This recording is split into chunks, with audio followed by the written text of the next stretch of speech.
Ya, entonces partimos con el estudio de lo que vamos a llamar el asentamiento en la tierra prometida. Ya, y básicamente es el libro de Josué y Jueces, que va a ser la primera parte. Vamos a partir con el libro de Josué. ¿Ya? Y como lo resumimos adelante, lo que vamos a ver es que entran con Josué a la tierra prometida y poco a poco van conquistando territorio y finalmente se reparten los territorios. ¿Ya? Eso es básicamente lo que vamos a ver. Desde el punto de vista de estructura, tenemos un prólogo, después la parte de toma de posesión de la tierra, que son los capítulos del 2 al 12. Ahí va a estar la conquista de Jericó y Ai. Van a leer la ley en Siquem, en el santuario. Se repite, se fijen que hablamos de Siquem con Abraham. Edificó Un altar. ¿Sí? La conquista del territorio, después vamos a hablar de la repartición de la tierra. Vamos a hablar de la Transjordania, ¿cierto? Que es la parte que vimos en el libro anterior, número de Deuteronomio. Ahí estaba la repartición de esa tierra. Después, el reparto de Gilgal, donde está Judá, Efraín y el resto de Manasés. El reparto desde Silo, donde está el resto de las tribus para el norte. O sea, esta es la tribus Judá, Efraín y Manasés. Van a ser más o menos el centro-sur del territorio, el norte. Y después vamos a hablar de la ciudad de refugio y de los levitas, que si recordamos no iban a tener territorio, iban a tener parte en todas las tribus y estaban dedicados al culto. Y por último, un epílogo.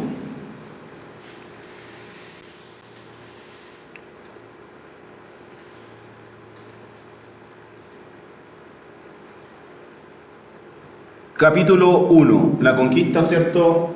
El capítulo 1 de Josué marca el comienzo de la conquista de Canaán.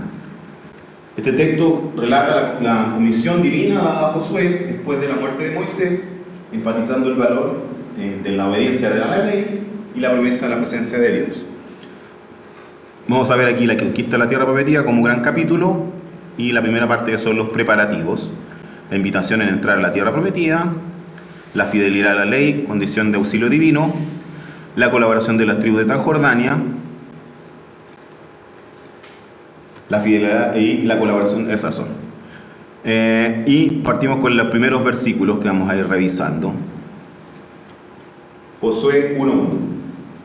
Después de la muerte de Moisés, siervo de Yahvé, habló Yahvé a Josué, hijo de Nun y ayudante de Moisés. Le dijo: Moisés, mi siervo, ha muerto.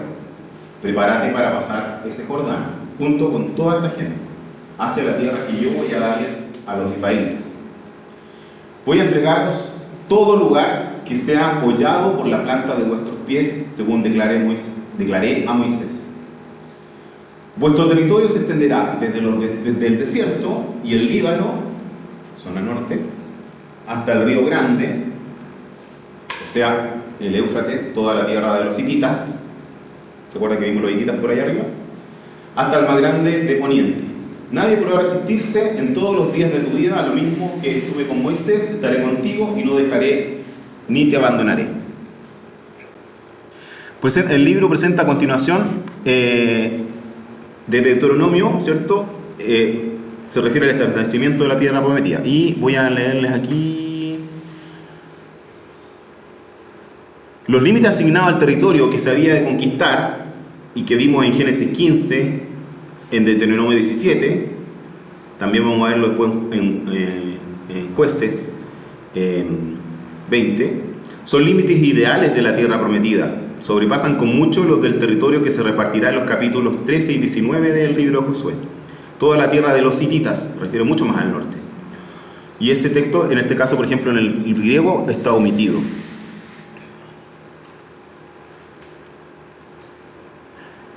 Según el libro de Josué, y vamos a ver que después se va a diferenciar con el libro de Jueces, la conquista debe ser obra de todo el pueblo y no el resultado de esfuerzos aislados de la tribu, realizados por diferentes puntos. En Josué vamos a ver que es todo el pueblo junto. Acuérdense que incluso los que estaban por la Transjordania, al otro lado del Jordán, que ya tenían sus territorios, acompañan a los otros a hacer la conquista del sur, del norte, antes de volver a sus territorios.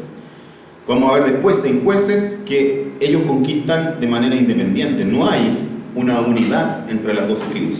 Por eso cada tribu tiene sus jueces. Y en el libro vamos a ver 12 jueces en función de las 12 tribus, unos más importantes que otros.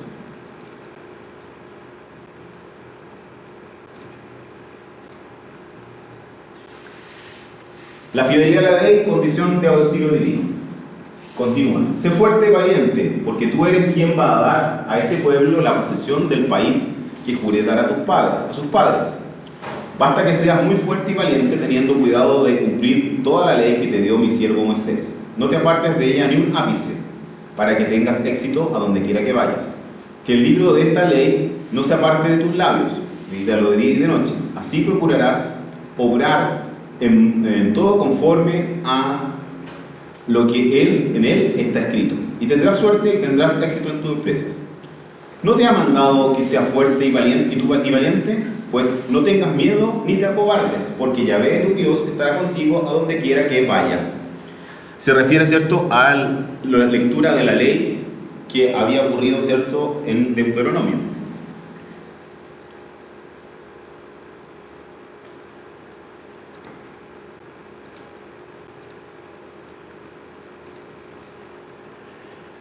Ya, Josué pues dio a los escribas del pueblo la orden siguiente: pasar por medio del campamento y dar al pueblo. Acuérdense que todavía están en las llanuras de Moab, frente a Jericó, no han cruzado el Jordán. En medio del campamento y dar al pueblo la orden de que reúnan provisiones, porque dentro de 3 días pasarán ese Jordán para entrar a poseer la tierra que Yahvé, su Dios, les ha dado en posesión. A continuación habló así a los rubencitas de la tribu de Rubén y a los gadaditas de la tribu de Gad, que son los que están ubicados en ese territorio, ya asumieron su territorio. Y a la media tribu de Manasés, porque Manasés está repartido una parte en la Transjordania y otra parte en la Cisjordania. Recordad la orden que os dio Moisés, siervo de Yahvé. Yahvé, vuestro Dios, os ha concedido descanso dándoos esta tierra. Vuestras mujeres, vuestros pequeños y vuestros rebaños se quedarán en la tierra que os ha dado Moisés aquí en Transjordania. Pero vosotros, todos los guerreros esforzados, pasaréis en orden de batalla al frente de vuestros hermanos y les ayudaréis, hasta que Yahvé conceda descanso a vuestros hermanos igual que a vosotros, y también ellos tomen posesión de la tierra que Yahvé vuestro Dios les da. Entonces volveréis al país que os pertenece, el que os dio Moisés, siervo de Yahvé, al lado oriental del Jordán. Ellos respondieron a Josué: haremos todo lo que nos has mandado, iremos a donde quiera que nos envíes. Lo mismo que obedecimos en todo a Moisés, te obedeceremos a ti. Basta con que Yahvé tu Dios esté contigo, como estuvo con Moisés. A todo el que sea rebelde a tu voz y no obedezca a tus órdenes en cualquier cosa que le mandes, se le condenará a muerte. Tú sé fuerte y valiente.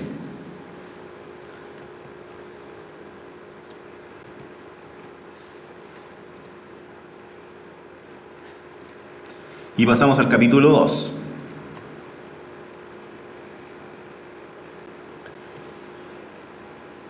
Informa sobre la misión de los espías en Jericó.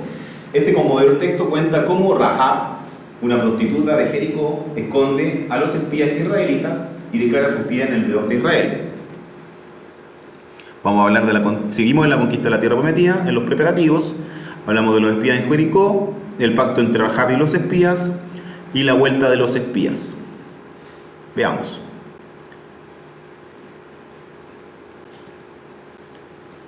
Josué, hijo de Nun, envió secretamente desde Sittim 2 espías con esta orden: ir y explorar el país y la ciudad de Jericó.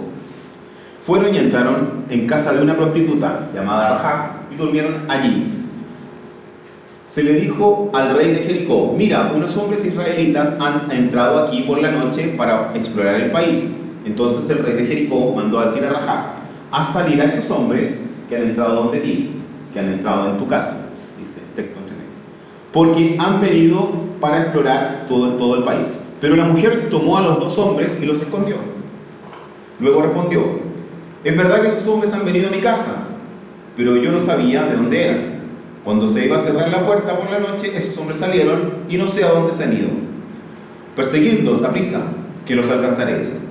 pero ella los había hecho subir al terrado y los había escondido entre unos haces de lino que tenía amontonados en el terrado, arriba, en el techo. Salieron algunos hombres en persecución camino del Jordán hacia los vados, y cerró la puerta en cuanto los perseguidores salieron tras ella.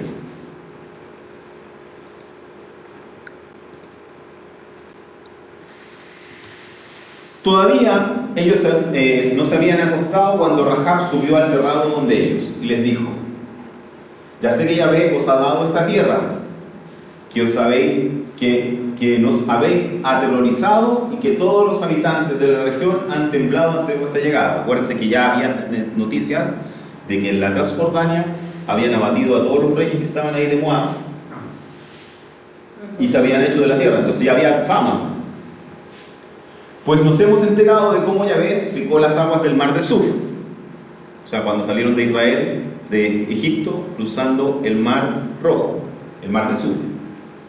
Cuando Yahvé secó las aguas del mar de Suf a vuestro paso, cuando saliste de Egipto, y los que habéis hecho con los dos reyes amorreos del otro lado del Jordán, Sihón y Og, a quienes consagrasteis al anatema, o sea, muertos y arrasados. Al oírlo, ha desfallecido nuestro corazón y no se encuentra ya nadie con aliento a vuestra llegada, porque Yahvé vuestro Dios es Dios de arriba en los cielos y abajo en la tierra. Juradme pues ahora por Yahvé, que ya que os he tratado con bondad, también vosotros trataréis con bondad a toda mi familia, y dadme una señal segura de que respetaréis la vida de mi padre y de mi madre y de mis hermanos y hermanas y de todos los suyos, y que libraréis nuestras vidas de la muerte.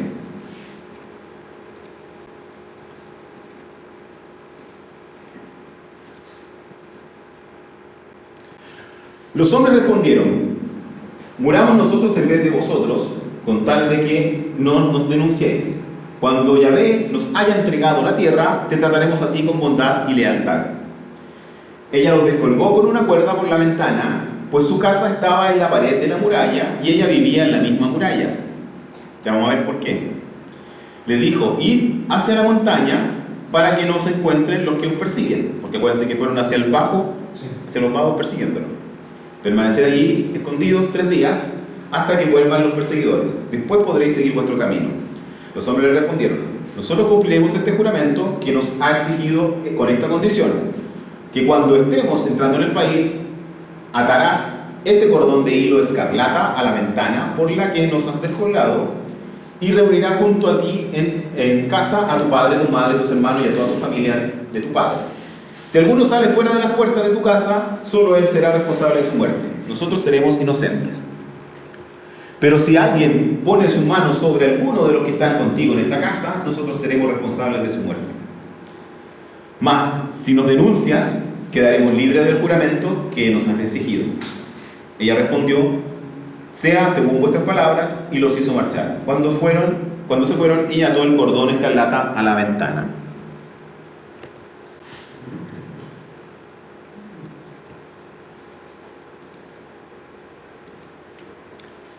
Marcharon ellos y se metieron en el monte y se quedaron allí 3 días, hasta que regresaron los perseguidores. Estos los habían buscado por todo el camino, pero no los encontraron.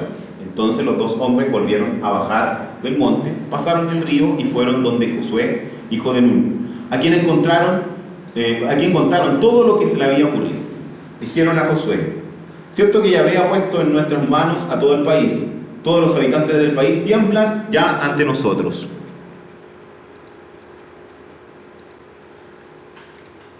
Y vamos al capítulo 3. Describe el cruce milagroso del río Jordán. Este poderoso texto narra el paso de Israel a la tierra prometida con el arca de la alianza a la cabeza. Ese paso milagroso por el río es parecido al otro paso. Sí, exactamente. Vamos a ver que es muy parecido. Es muy parecido, sí. Josué 3 también establece paralelos con Éxodo, reafirmando el cuidado divino. Y aquí vamos a ver que Josué es de alguna manera el nuevo Moisés. Entonces, como Moisés los sacó de Egipto a través del mar rojo, el mar de Suf, Josué los mete a la tierra prometida a través del río, a través del agua. Sí. Entonces entramos en el punto 2, que es el paso del Jordán, preliminares del paso, últimas instrucciones y el paso propiamente tal.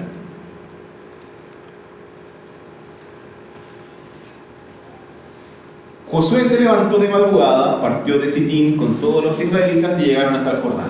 Allí pernotaron antes de cruzar. Al cabo de 3 días, los escribas pasaron por medio del campamento y dieron al pueblo esta orden: cuando veáis el arca de la alianza de Yahvé vuestro Dios y a los sacerdotes levitas, acuérdense que los levitas tienen que transportarla, que la llevan, partiréis del sitio donde estáis e irás tras ella, para que sepáis qué camino habéis de seguir, pues no habéis pasado nunca hasta ahora por este camino. Pero mantened entre vosotros y el arca a una distancia de unos 2000 codos, no os acerquéis más. O sea, tampoco cerca, lejos. ¿Cómo marchaban antes? ¿Se acuerdan cómo marchaban antes en el Números? Había un grupo adelante, uno seguido, el arca y después los otros para allá, ¿cierto? El arca iba al medio, no iba, aquí el arca va a ir adelante. Luego dijo Josué a los sacerdotes: tomad el arca de la alianza y pasad al frente del pueblo. Ellos tomaron el arca de la alianza y partieron al frente del pueblo.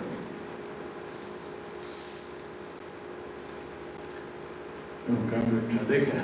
Sí. Ya vamos a ver por qué. Ya dijo Josué: hoy mismo voy a empezar a engrandecerte a los ojos de todo Israel, para que sepan que lo mismo que estuve con Moisés, estoy contigo. Tú darás esta orden a los sacerdotes que llevan el arca de la alianza: en cuanto lleguéis a la orilla del agua del Jordán, os detendréis allí. Josué dijo a los israelitas: acercaos y escuchad las palabras que Yahvé vuestro Dios.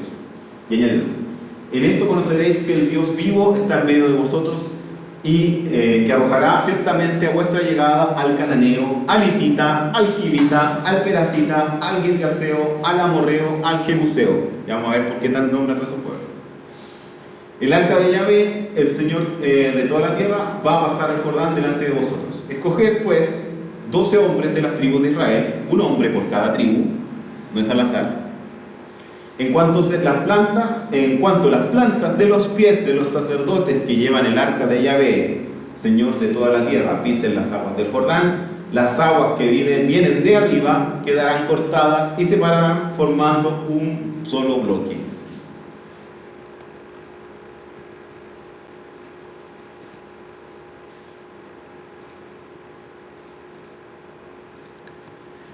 Cuando el pueblo partió de sus tiendas para pasar el Jordán, los sacerdotes llevaban el arca de la alianza a la cabeza del pueblo. Y en cuanto los que llevaban el arca llegaron al Jordán y los pies de los sacerdotes que llevaban el arca tocaron la orilla de las aguas, el Jordán baja crecido hasta los bordes todo el tiempo de la siega. Estaban en un tiempo que venía de tope a tope el río. Las aguas que bajaban de arriba se detuvieron y formaron un bloque a gran distancia. En Adán, la ciudad que está al lado de Sartán, mientras que los que bajaban hacia el mar de Arabá o mar de la Sal quedaron cortadas por completo. Y el pueblo pasó frente a Jericó. O sea, en un pueblo que estaba más arriba, se cortó el agua. Y el agua siguió bajando y quedó el lecho seco, entre comillas, por lo menos sin agua. Mientras todo Israel pasaba en seco, los sacerdotes que llevaban el arca de la alianza de Yahvé se estuvieron a pie firme en seco en medio del Jordán hasta que toda la gente acabó de pasar el río. Era como lo mismo que Moisés. Lo mismo. O sea, en el caso de Moisés tenía los brazos levantados, ¿cierto? Y pasaban. Y cuando después bajó los brazos, se destituyó el mar. Aquí es lo mismo, en este caso es el arca el que está al medio del mar, del río. El capítulo 4 informa sobre la construcción de monumentos conmemorativos después del cruce del Jordán. Este texto significativo describe la construcción de 12 piedras como monumentos al milagro de Dios. Vamos a ver, ¿cierto? El centro del paso al Jordán, las 12 piedras, el fin del paso y la llegada a Gilgal. ¿Esas 12 piedras las sacan del Sí, aquí lo vamos a ver. Cada una representaba las Una tribu, exactamente.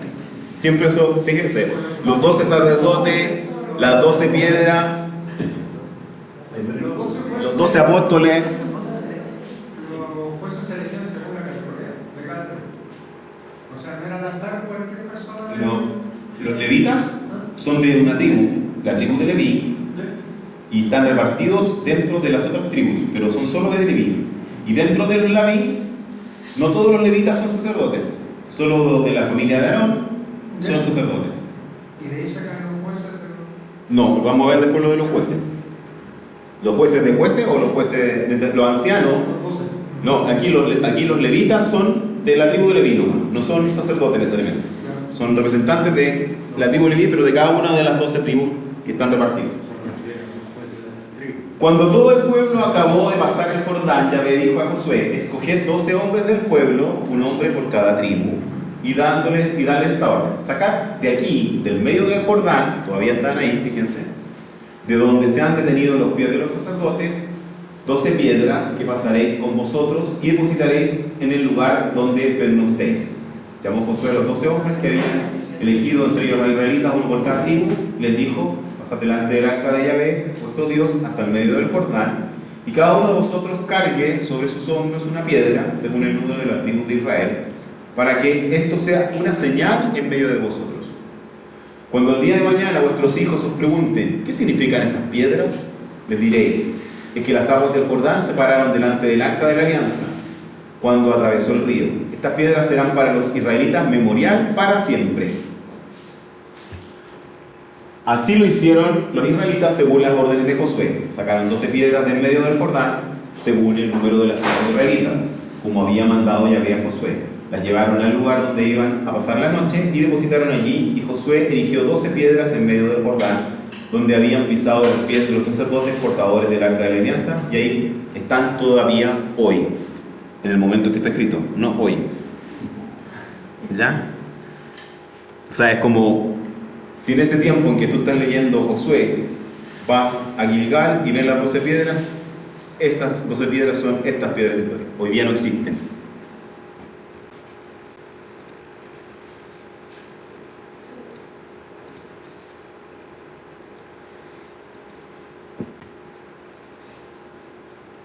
Primera catequesis litúrgica, fíjense lo que le puse arriba en el título.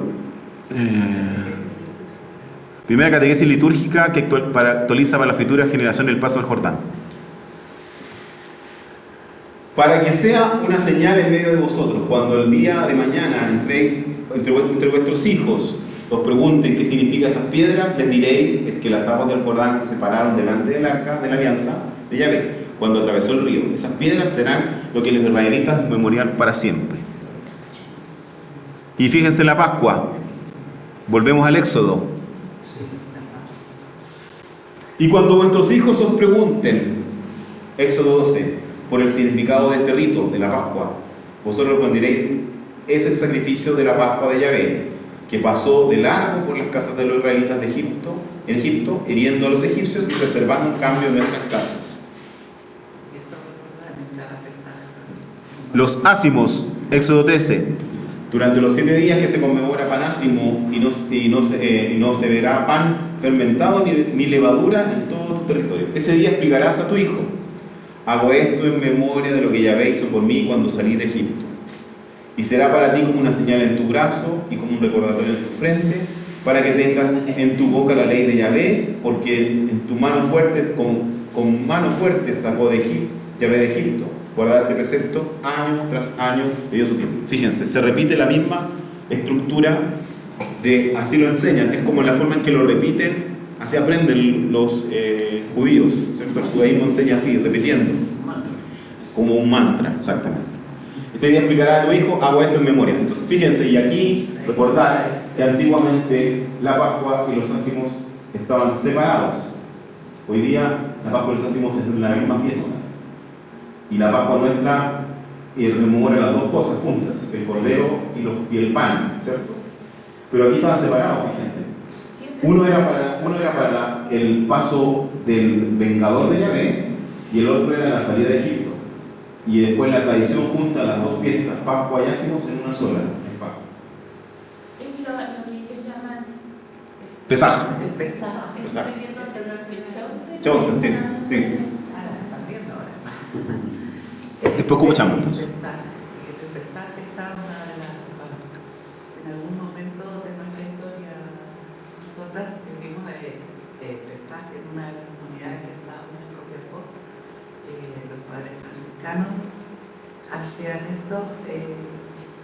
y se vivía con todos los momentos que tiene el pesar, con las oraciones y con momentos en que, no sé, un niño sale a abrir la puerta para ver si está ahí. Ahí está. El profeta. Y se deja una silla también y se sientan también. Todo el rito. Seguimos con el Éxodo 13. Y cuando el día, ahora referencia a los primogénitos.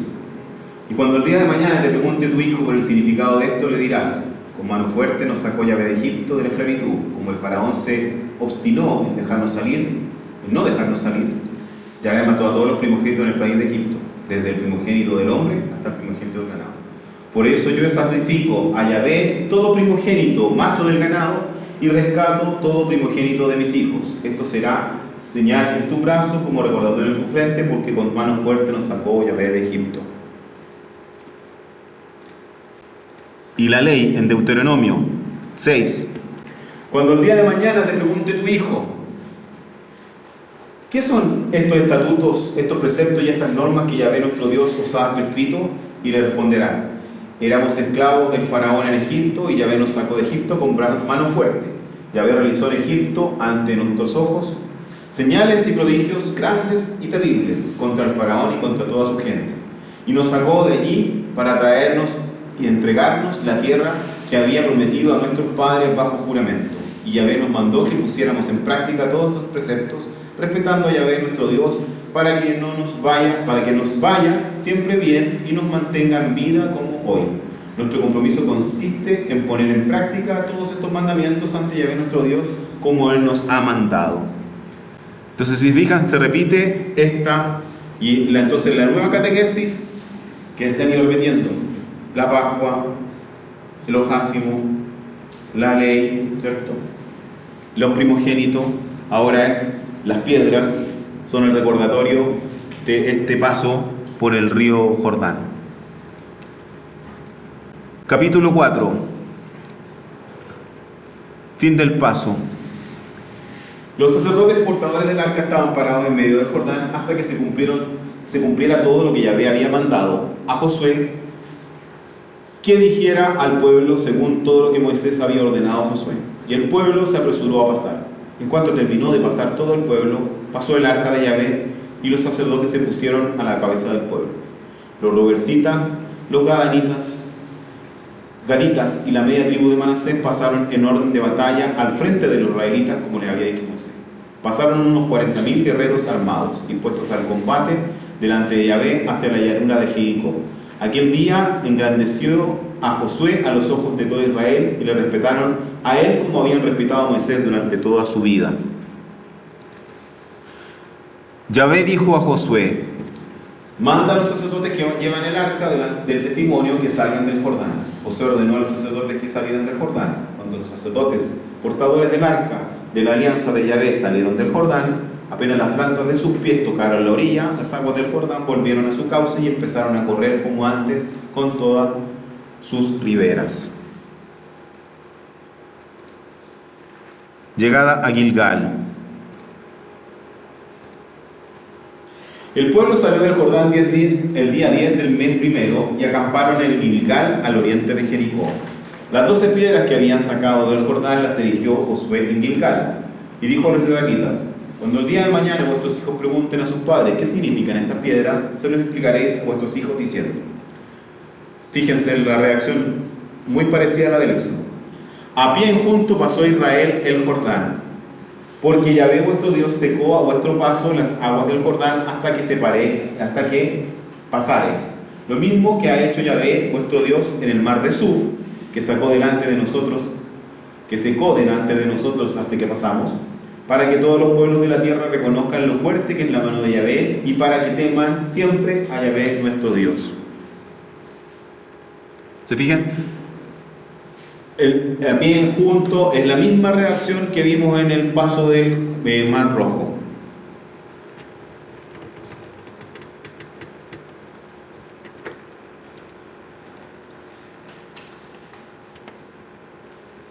Capítulo 5 de Josué.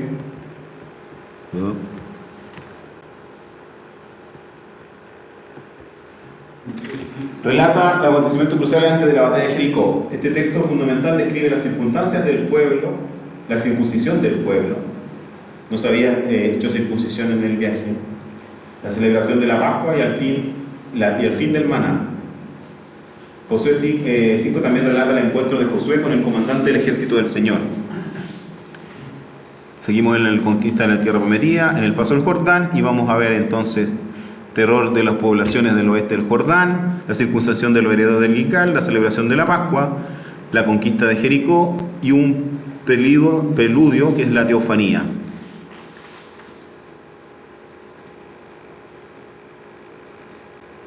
Terror de las poblaciones del oeste del Jordán.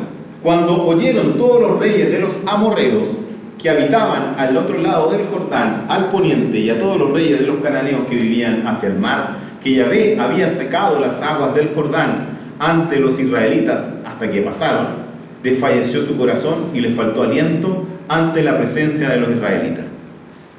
Le ponen color.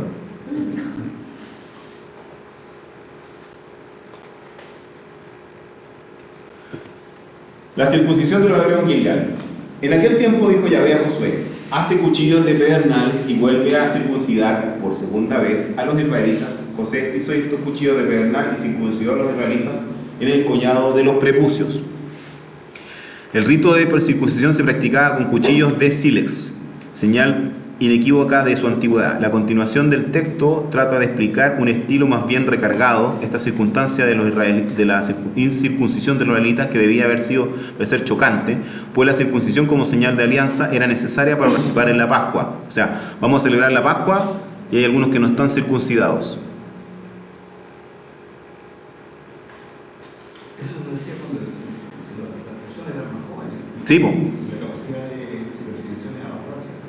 Y en este minuto se hace una situación en la cual también la edad para hacerlo y la posibilidad de sangrar mayor. Entonces, es interesante.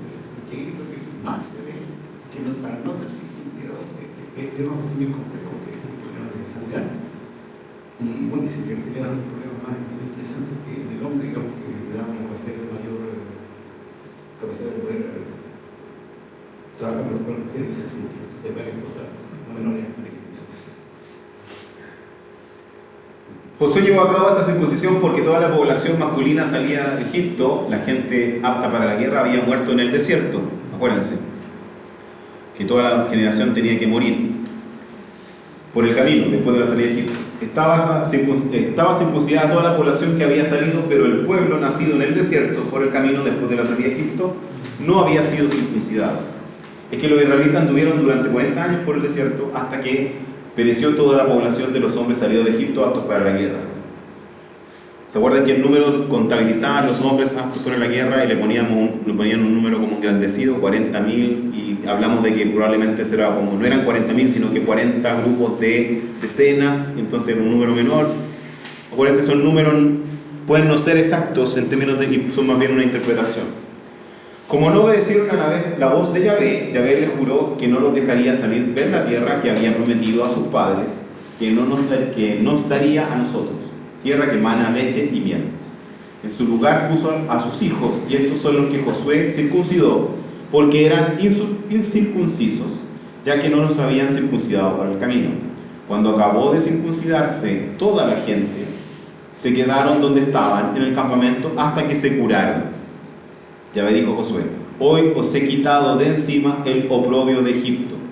Por eso se llamó aquel lugar Gilgal hasta el día de hoy.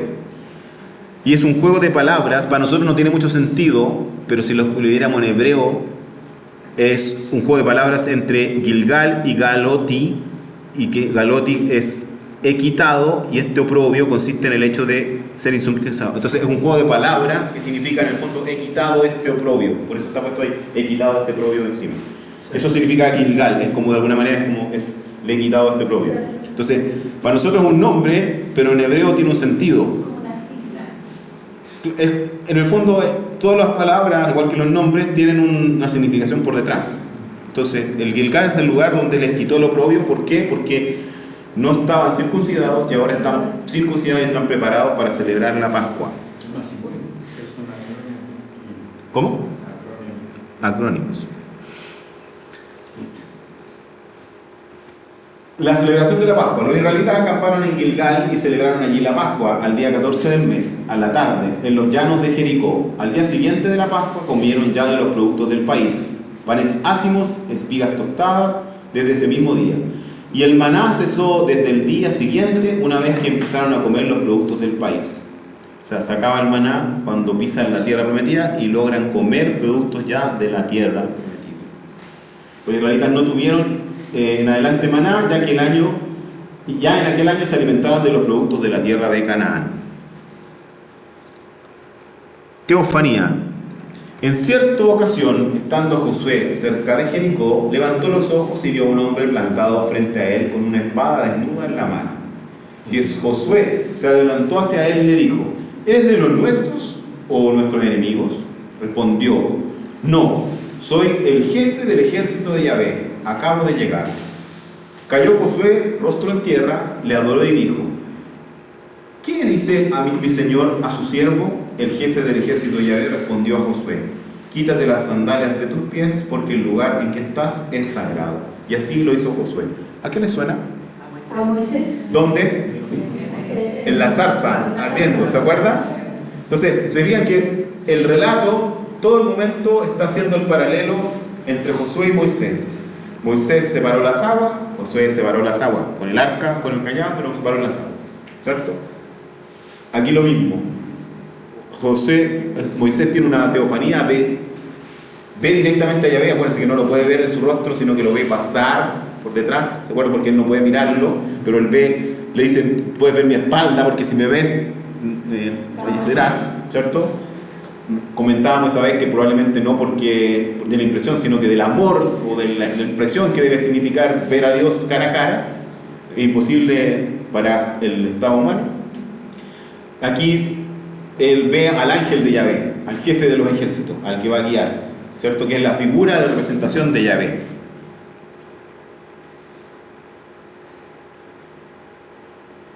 ¿Y por qué los ángeles se pueden mirar y Yahvé no?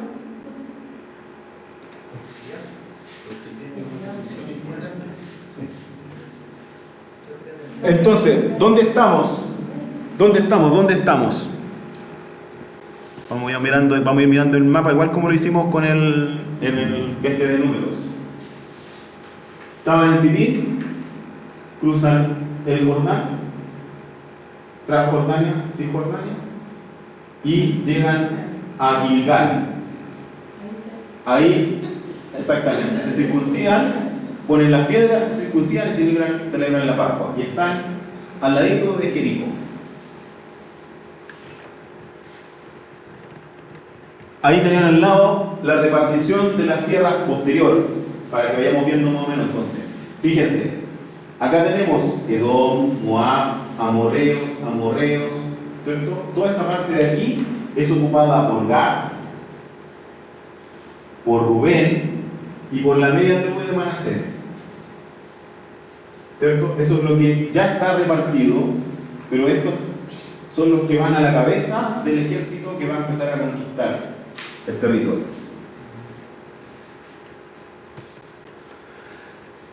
Y hagamos el paralelo. No sé si se alcanzará a ver si lo voy a ajustar. Ahí sí. El paralelo entre el paso del Jordán y el paso del Mar Rojo. ¿Qué dice Josué? Yahvé detiene el curso del Jordán. Antes había secado el mar de Suf, dice el Éxodo. El arca de Yahvé guía el paso. El fuego, la columna de nube o de fuego guiaba el paso. Antes no había arca, había una columna, ahora hay un arca.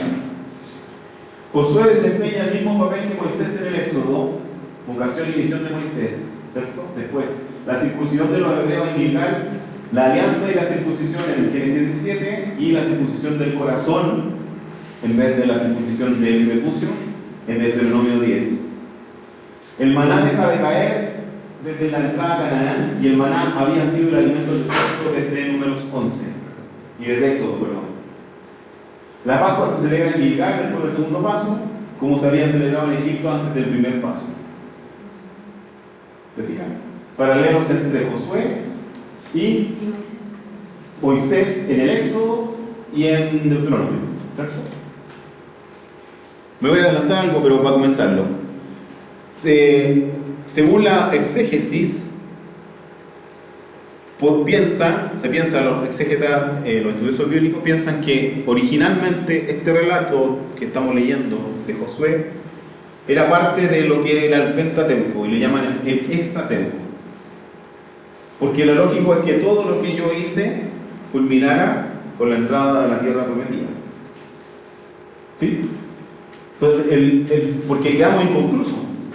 Y ahora estamos viendo la entrada. ¿Y por qué piensan que lo sacan y queda fuera? Porque y ahora vuelvo a lo que dije al principio, porque la historia deuteronomista reinterpreta después del exilio que la tierra no es importante, porque ellos hicieron culto incluso estando en Babilonia. Entonces ya el templo no era lo más importante, sino que la sinagoga. ¿Cierto? Entonces, ya no es importante la tierra, por lo tanto, la conquista de la tierra no es tan relevante como la promesa y la alianza.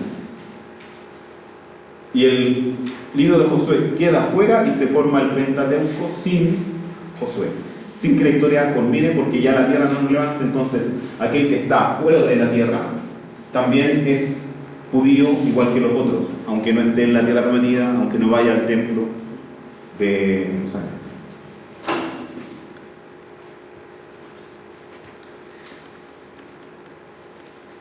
Capítulo 6.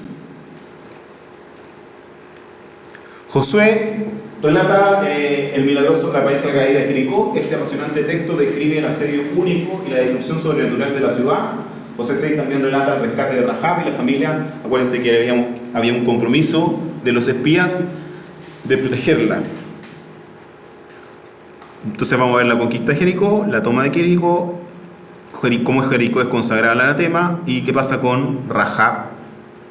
Y una maldición de Jericó si es que alguien la quiere reconstruir. Veamos la toma. Jericó estaba cerrado a cal y canto, tapiado. Como ya veían que venían, nadie entraba ni nadie salía, por miedo a los israelitas. Nadie salía ni entraba. Adelante. Yahvé dijo a Josué: mira, yo pongo en tus manos a Jericó y a su rey. Vosotros, todos los guerreros, rodearéis la ciudad, dando una vuelta alrededor. Así harás durante 6 días. 7 sacerdotes llevarán delante del arca las 7 trompetas de cuerno de carnero. El 7º día daréis la vuelta a la ciudad 7 veces, y los sacerdotes irán tocando las trompetas. Cuando suene el cuerno de carnero, cuando oigáis el sonar de la trompeta, todo el pueblo prorrumpirá en un gran alarido, y el muro de la ciudad se vendrá abajo. Entonces el pueblo se lanzará al asalto, cada uno por un lugar que tenga enfrente.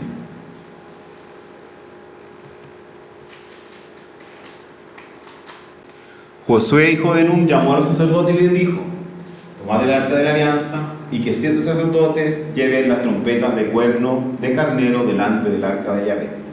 Al pueblo le dijo: pasad y dad la vuelta a la ciudad, y que la vanguardia pase delante del arca de Yahvé. Se hizo según la orden dada por Josué al pueblo. Los 7 sacerdotes que llevaban las 7 trompetas de cuerno de carnero delante de Yahvé pasaron y tocaron las trompetas, y el arca de la alianza de Yahvé iba tras ellos. La vanguardia iba delante de los sacerdotes que tocaban las trompetas, y la retaguardia marchaba detrás del arca. Según iban caminando, tocaban las trompetas.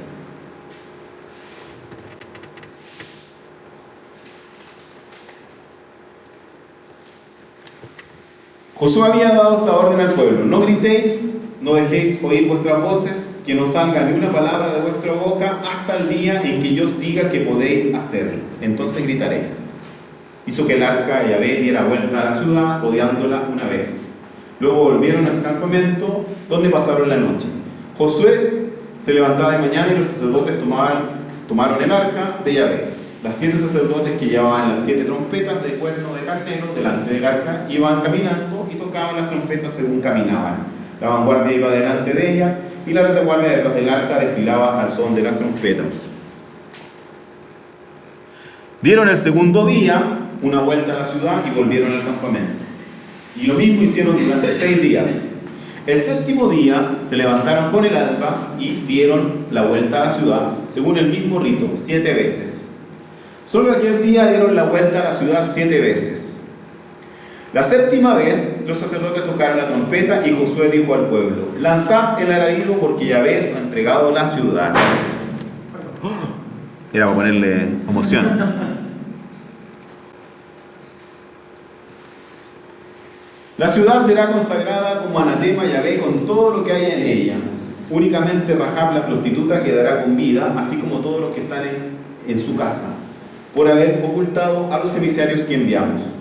Pero vosotros guardaos del anatema, no vayáis a quedaros llevados por la codicia con algo de lo que es anatema, porque convertiréis en anatema todo el campamento de Israel y le acarreréis la desgracia. Toda la plata y todo el oro, todos los objetos de bronce y de hierro están consagrados a Yahvé e ingresarán en su tesoro. O sea, nadie puede quedarse con nada. Todo tiene que destruirlo, y lo que es plata y oro para Yahvé, para adornar el arca, adornar todo el culto.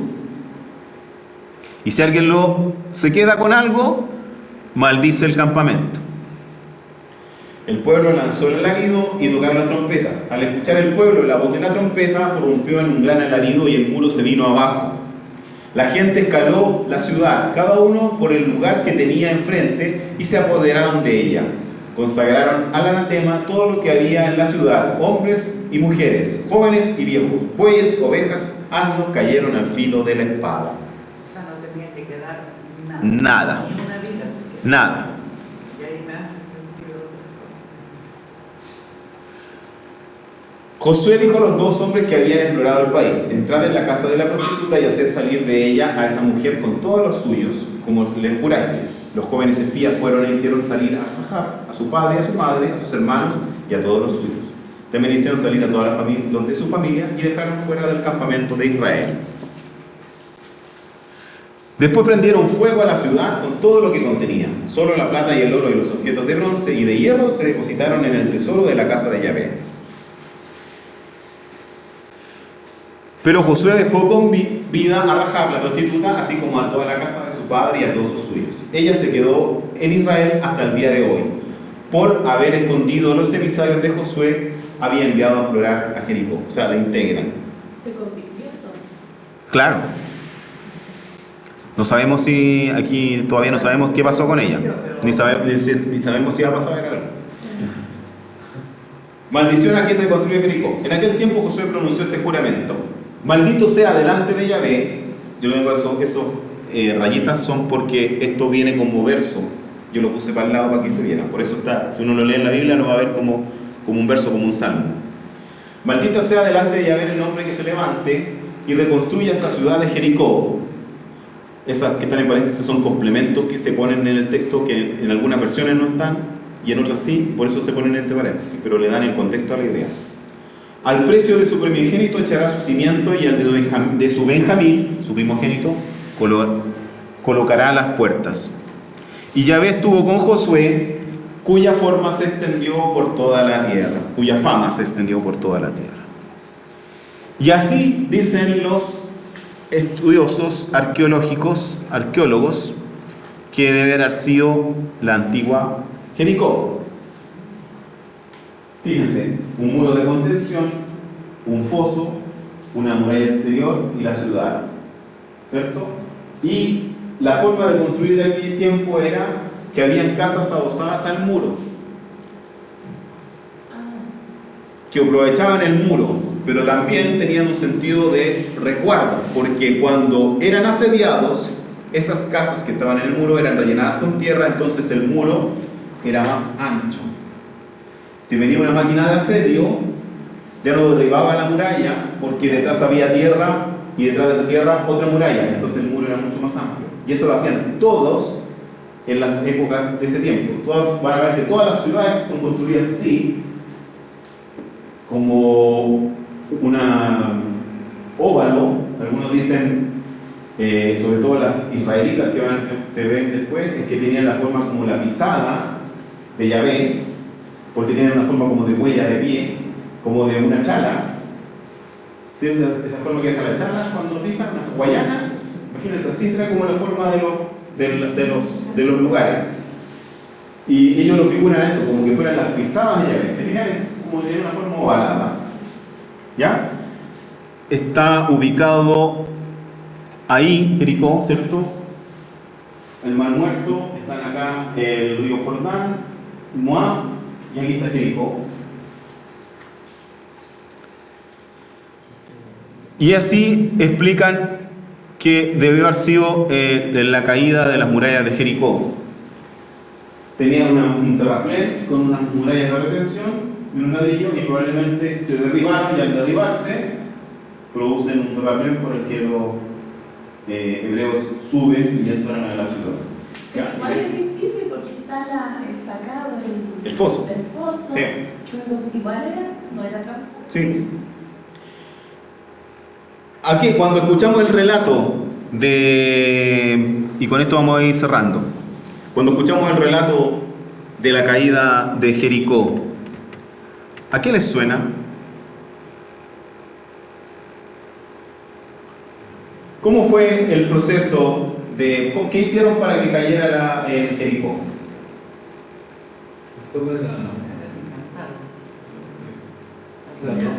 Rodearon. ¿Con qué la rodearon? Con el arca adelante, dando vuelta en silencio, tocando trompeta. 7 días, el séptimo día, además 7 veces, las otras veces solamente una vez, y al final hicieron un grito. A la creación. Puede ser Por los 7, pero una procesión, o sea, es un acto litúrgico. El arca adelante, en la procesión, todos calladitos, damos vueltas, no decimos nada. Segundo día lo mismo, tercer día, séptimo día damos 7 vueltas, y lo único que suena son las trompetas, y después de que suena las trompetas, el gran alarido y se derrumba todo. O sea, es un acto litúrgico. Dios entrega Jericó. No hay ninguna acción humana en este relato, ¿cierto? Como lo vemos en este relato, de guerra. El acto de guerra viene después de que se cae la muralla y pierde la defensa. Acuérdense que estaba cerrado, seguramente tenía 1 o 2 entradas por una escalera, entonces era imposible asediarla, porque un foso, como dices tú, un muro, otro muro, no llegaba allá arriba, y si la muralla completa arriba con guardias, ¿cierto? Con soldados, entonces era imposible atacarla. Y la única forma en este caso es que se derrumbe la muralla. Y eso lo hace Dios, sin obra humana.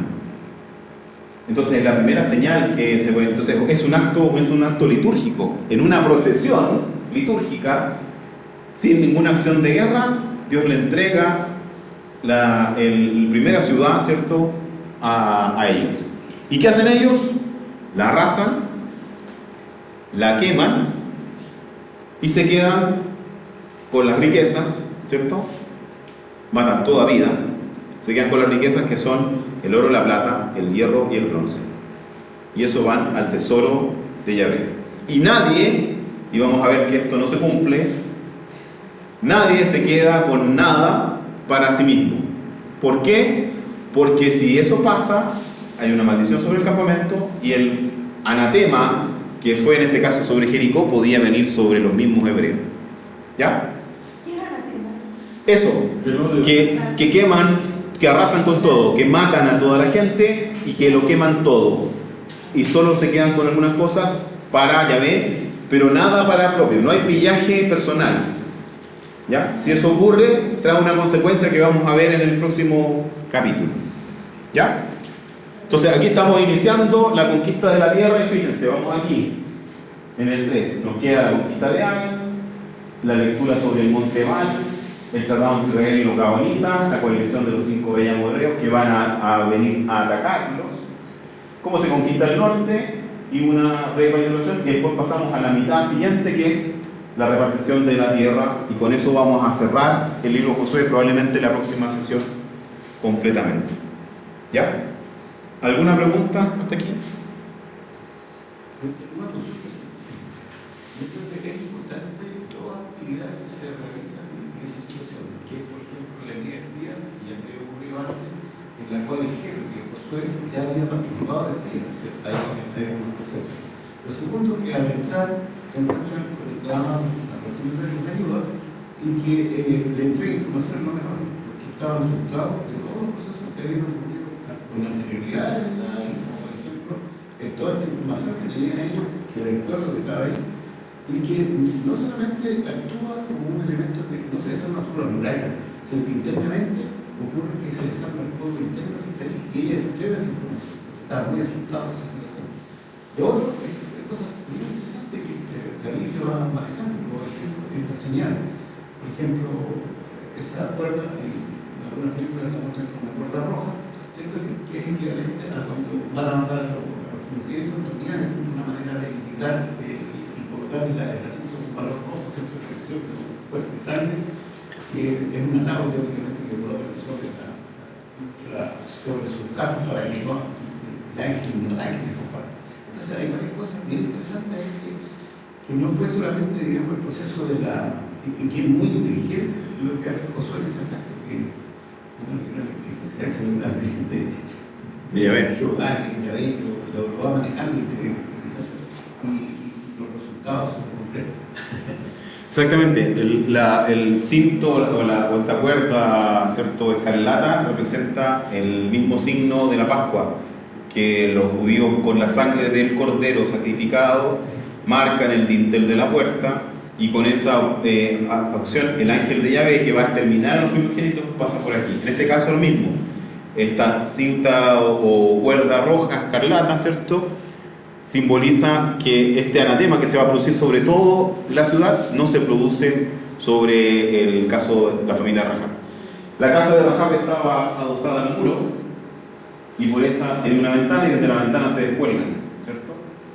Y por ahí en la ventana, ahí es donde ven ellos el signo, y por eso saben que cuando todo se derrumba, las personas que están en esa casa no van a ser atacadas, son salvadas, ¿cierto? Eso. Ya.